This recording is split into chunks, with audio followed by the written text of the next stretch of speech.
Hello students, welcome to online classes of class 8 science. Today we will study the chapter microorganism. Okay, so first of all we consider the definition of microorganisms, what microorganisms actually are. So what are microorganisms? Microorganisms are the organisms that we can't see with naked eyes. Okay, so these are called microorganisms. Microorganisms are classified into 5 groups. What are these 5 groups? These groups are bacteria, algae, protozoa, fungi and virus. I include the virus also in this classification. Some examples of the microorganisms. See, the example of bacteria is Lactobacillus. Some more examples are also there. Example of algae, Spirogyra. Spirogyra you have already studied in your class 7. Chlamydomonas, amoeba and paramecium are the example of protozoa. Fungi has the example bread molds, Aspergillus and Penicillium. Bread molds, you know students, that when we left a piece of bread or a roti for a longer time in a moisture place, then we observe that some grayish, blackish filaments grow on it. These filaments actually are the bread molds. So this is the classification and some examples of microorganisms. Okay, after that we will study about the useful microorganisms and harmful microorganisms. So now uses of microbes and useful microbes. Microbes जो है microorganism को short में करेंगे. अब इसके क्या क्या uses हैं माइक्रोऑर्गेनिजम्स के, वो वन बाय वन हम डिस्कस कर लेते हैं. देखिए ये 6 यूजेस जो है वो हम लोगों ने लिख रखे हैं. फर्स्ट, मेकिंग ब्रेड और curd. So for making bread we use yeast. Bread बनाने के लिए जो माइक्रोऑर्गेनिज्म यूज होता है वो है yeast. And for making curd the microorganism that is used, that is called Lactobacillus. In curd there are several Lactobacillus bacteria are there. These bacteria fasten the fermentation rate of milk and convert it into curd. Now after that we have commercial use. Commercial use, तो commercial use में हम क्या करते हैं? We make alcohol, wine and vinegar. These process are called fermentation.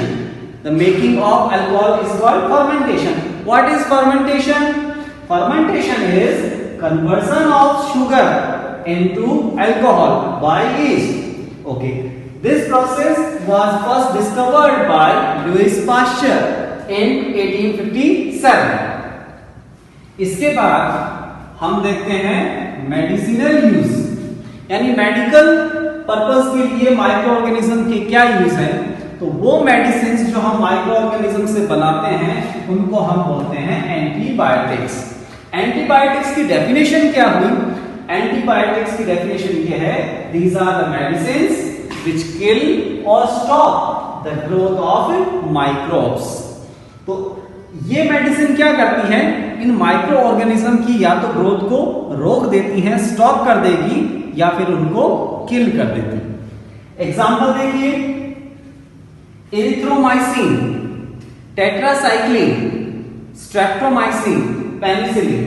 ये आपके 4 आपको example दे रखे हैं एंटीबायोटिक्स के. ये जो पेनिसिलिन है, इस पेनिसिलिन को डिस्कवर किया था सबसे पहले अलेक्जेंडर फ्लेमिंग ने. अलेक्जेंडर फ्लेमिंग ने इस एंटीबायोटिक को जो है वो डिस्कवर किया. ठीक है. उसके बाद हम लोग देखते हैं इसके कुछ प्रिकॉशंस कि आपको जब एंटीबायोटिक्स लेनी है, so what precautions you have to take. First precaution, never take the antibiotic without the prescription of a qualified doctor. Never take overdose, do not take the antibiotics unnecessarily, okay? And whenever you are prescribed the antibiotics by a doctor, then complete your course, okay? Do not leave in between. Now after that we will discuss about the vaccine. So what happen in the vaccination process? Vaccine के बारे में आप लोगों ने सुना ही है। जो polio drop पिलाई जाती है वो भी एक वैक्सीन ही है।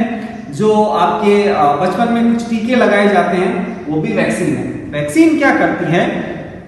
फ्यूचर में होने वाली बीमारियों से आपको बचाती है, ठीक है? तो वैक्सीन में क्या करते हैं? वी इंजेक्ट और एंटर द डेड और weekend microbes in the body. वहां जाकर के ये माइक्रोब्स क्या करेंगे? ये माइक्रोब्स जो है बॉडी के अंदर जब एंटर होंगे तो बॉडी जो है इनके रेस्पॉन्स में इनको किल करने के लिए क्या प्रोड्यूस करेगी? वो प्रोड्यूस करेगी antibodies, and these antibodies kill these micro organisms.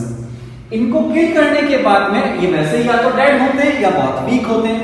तो इसकी वजह से क्या होता है? एंटीबॉडीज आपकी बॉडी के अंदर डेवलप हो जाएंगी। ये एंटीबॉडीज अब आपकी बॉडी के अंदर ही रहती हैं। फ्यूचर में जब कभी भी इंफेक्शन होगा तो उस इंफेक्शन को होते ही ये क्या कर देंगे? ऑलरेडी किल कर देंगे, आप बीमार नहीं पड़ेंगे। तो ये होती है आपके वैक्सीनेशन। जो पोलियो की ड्रॉप पिलाई जाती है वो इसका एक बेस्ट एग्जांपल है। इसके बाद एक जो स्मॉल पॉक्स आप लोगों ने सुना होगा। सो स्मॉल पॉक्स के लिए जो वैक्सीन बनाई थी, स्मॉल पॉक्स की वैक्सीन वो बनाई थी एडवर्ड जेनर ने। It was prepared by Edward Jenner. He was the discoverer. Okay, so Louis Pasteur discovered the fermentation, penicillin by the Alexander Fleming, and vaccine for smallpox was made by the Edward Jenner. Now come to increasing soil fertility. तो आपने आपकी previous class में पहले पढ़ा है nitrogen fixation. So nitrogen fixation में क्या होता है? कुछ माइक्रोब्स जो है वो क्या करते हैं? एटमॉस्फेयर की फ्री नाइट्रोजन को कन्वर्ट करते हैं नाइट्रोजनस कंपाउंड में और सॉइल की फर्टिलिटी को जो है इंक्रीज करते हैं। ऐसे जो आपके माइक्रो ऑर्गेनिजम्स हैं उनको हम लोग क्या कहते हैं? These microorganisms are called nitrogen fixer. Nitrogen fixer. और ये जिस प्रोसेस से ये नाइट्रोजन को कन्वर्ट करते हैं नाइट्रोजनस कंपाउंड में उसको कहते हैं nitrogen fixation. Nitrogen fixation. So by the process of nitrogen fixation the soil fertility is get increased. Nitrogen fixation करने वाले कुछ माइक्रो ऑर्गेनिजम्स के नाम हम देख लेते हैं। इसमें एक है rhizobium. Rhizobium, this you have already studied in your previous class. Some blue green algae,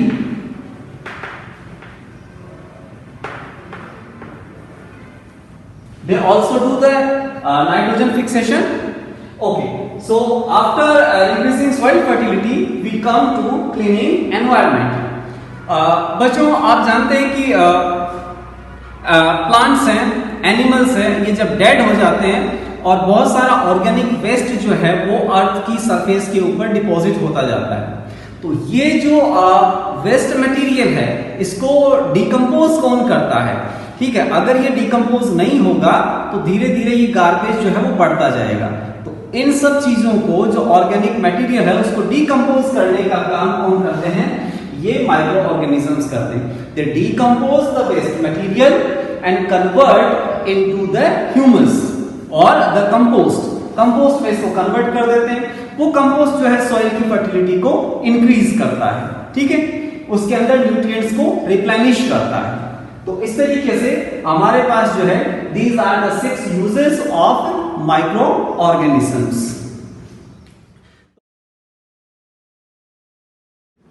after useful microbes come to harmful microbes. Harmful microbes जो है वो क्या करते हैं, डिजीज कॉज करते हैं या प्रॉब्लम क्रिएट करते हैं। तो ऐसे माइक्रोब्स जो है the microbes which cause disease in the animal, human और plant, these microbes are called pathogens. So what are pathogens? Pathogens are disease causing microbes. Okay, so what kind of disease they cause? So there are two types of diseases. One is communicable diseases and second one is non-communicable diseases. So communicable diseases क्या होती हैं? These diseases can spread from an infected person to a healthy person. मतलब ये फैल सकती है, जिसको छूत की या छुआछूत की बीमारी कहते हैं, ये वो है, छूने से फैल सकती है। किस तरीके से फैल सकती है? It can spread by air, water और फिजिकल कांटेक्ट और बाय फूड और by sharing personal effects like towel, bedsheets etcetera. Example देखिए इसके, common cold, flu, cholera, TB, chicken pox और अभी जो चल रहा है ये कोविड-19, ये सब क्या है? ये आपके कम्युनिकेबल डिजीजेस हैं। नॉन कम्युनिकेबल डिजीजेस ये एक पर्सन से दूसरे पर्सन में जो है वो इन मीन से फैलती नहीं है, do not spread. So like polio, cancer, these are non communicable diseases. Now come to the diseases that are caused in the human by microbes. So see, bacteria 1, 2 and 3 diseases are caused by the bacteria. वो कौन-कौन सी disease है? TB, cholera and typhoid. ये 3 diseases जो है वो human के अंदर कौन कॉज करता है? बैक्टीरिया कॉज करता है। इसके अलावा polio, chicken pox, measles and hepatitis A, ये जो 4 डिजीजेस हैं, these diseases are caused by virus. और एक जो आपको इंपॉर्टेंट चीज ध्यान रखनी है वो है आपका ये pathogen of malaria. So malaria is actually caused by protozoa. The protozoa, the name of the protozoa is Plasmodium. कई बार आप लोगों ने सुना होगा कि मलेरिया जो है मच्छर के काटने से होता है, बिल्कुल सही है, but mosquito does not cause the malaria. Mosquito is the carrier of malaria, not the pathogen. So when it is asked what is the pathogen of malaria, so you have to write protozoa. And what is the carrier of malaria? That is female anopheles mosquito. Now come to the diseases caused in the plants. So virus cause the yellow vein mosaic of bhindi, okra. So what happen in this disease? जो lady finger का plant है, जो भिंडी का plant है, उसकी जो leaves होती है, the veins of the leaves become yellow, वो येलोइश हो जाती है और वहां से जो है आपका पूरे पत्ती झड़ जाते हैं। तो इसको हम कहते हैं येलो वेन मोजेक ऑफ भिंडी। This caused by virus. Citrus canker, citrus fruit आप लोगों ने सुना होगा। Citrus fruit like lemon, orange, ये इस तरीके के जो फ्रूट्स होती है, आपकी मौसमी होती है, ये सब citrus fruits हैं। So these citrus fruit have a disease that called citrus canker. क्या होता है इसके अंदर कि बैक्टीरिया ये डिजीज कॉज करता है और इसके जो फ्रूट्स होते हैं वो धीरे धीरे क्या होने लगते हैं, गलने लगते हैं, वहां पर उनका रोटिंग होने लगती है और वो पकने से पहले ही क्या हो जाएंगे, गिर जाएंगे। ठीक है, तो इस टाइप की जो आपकी ये डिजीज है that is called citrus canker. Now rust of wheat, तो रस्ट वैसे तो हम लोगों ने सुना है कि रस्ट जो होता है वो आयरन के अंदर होता है। व्हीट में क्या रस्ट होगा? व्हीट में रस्ट इस तरीके से होता है कि जो लीफ होगी व्हीट की, वहां पर एक फंगस उसके अंदर एंटर कर जाता है और धीरे धीरे जो वो लीफ है वो खराब होने लग जाती है। So that disease rust of wheat is caused by fungi. Micro organisms क्या करते हैं, कुछ एनिमल्स के अंदर भी डिजीजेस कॉज करते हैं। like mouth and food diseases that are caused by virus. Okay, anthrax are also dangerous for the cattle and the humans also. So these are the harmful microorganisms. So students, हमने इस topic के अंदर अभी useful microbes और harmful microbes पढ़े हैं, ठीक है। तो आप इसके ये जो नोट्स हैं ये आप अपनी कॉपी में लिख लीजिए। So thank you, that's all for today's topic, good bye.